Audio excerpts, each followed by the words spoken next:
Isang paalala mula sa nakaraan, ang nawawalang Golden Buddha at ang kaso ni Rogelio Rojas. Noong dekada 70, isang simpleng locksmith at treasure hunter na si Rogelio Rojas ang nakadiskubre ng isang gintong Buddha at mga kahon ng ginto sa Baguio. Pinaniniwalang bahagi ng Yamashita treasure.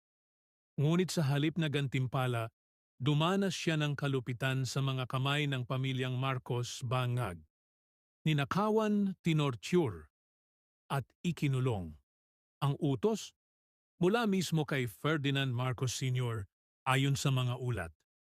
Noong 1976, isang korte sa Hawaii ang nag-utos na bayaran ang pamilya Rojas ng 22 bilyon dolyar bilang danyos. Ito ang pinakamalaking hatol sa kasaysayan noon. Ngunit hanggang ngayon, hindi pa rin ito naipapatupad. Ngayon, hindi pa rin nakakamtan ng mga biktima ang hustisya. Ang mga tagapagmana ni Rojas ay humihingi ng hustisya laban kina Imelda Marcos at sa kasalukuyang Pangulong Bangag Marcos Jr. bilang mga tagapagmana ng estate ni Marcos Sr.